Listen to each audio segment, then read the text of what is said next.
morning. I would like to read to you from Philippians 4 verse 6 and 7, and I'm reading from the Amplified.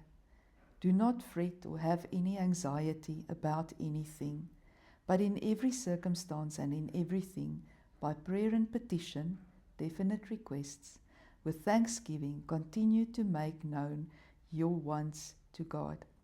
And God's peace shall be yours, that tranquil state of a soul, assured of its salvation through Christ, and so fearing nothing from God, and being content with its earthly lot of whatever sort that is, that peace, which transcends all understanding, shall garrison and mount guard over your hearts and minds in Christ Jesus.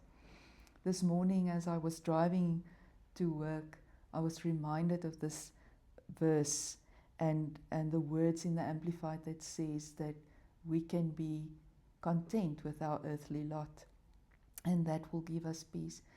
And I realized that Jesus came to give us peace, first in our hearts and then in our circumstances. And so many times we get stuck in our circumstances, and we want Jesus to change our circumstances, just like the crowd in John 6 who came back for more bread, and they were so overwhelmed by their circumstances in life, and they were looking for Jesus for physical changes in their lives.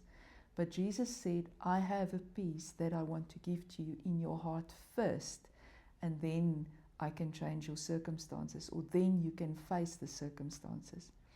And sometimes we become like that crowd. We are so overwhelmed by the physical things that's going on around us that we miss the peace that Jesus wants to give to us in our hearts. And that is why He came. He came and He died and He gave His life for us so that we can have that heart peace first. That peace that will just transcend everything that we can think or understand, that will really protect our hearts and our minds. And then the circumstances don't matter that much, because we will have the strength to face them and be content with our earthly lot, no matter what that is. So we sometimes want Jesus to change our circumstances first, and then we think we will have peace. But He's doing it upside down.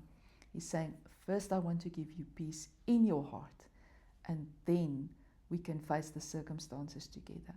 And that's what I want to leave with you today. First, look for that peace with Him, and then face your circumstances, and not the other way around. Jesus did so much more for you than just trying to change your circumstances in this world. And He wants to change your circumstances everlasting, forever, in the next world, in what He has for you, in your forever home. And we start there, and then we get peace from Him to face what we have to face here on earth. Let's pray.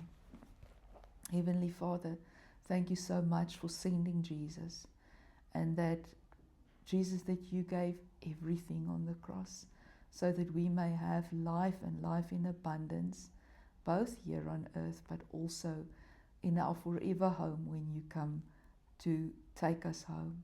And Lord, I pray that as we focus our hearts on You today, and we bring our circumstances to You, that we will make that transition in our hearts and minds into Your peace first, that we will have peace inside of us first with You, and then we will have peace with everything around us.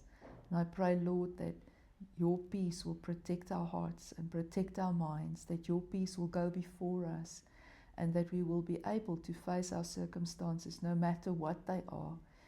I pray, Lord, that You will help us to shift our focus from what is going on around us to You and to what You are doing inside of us.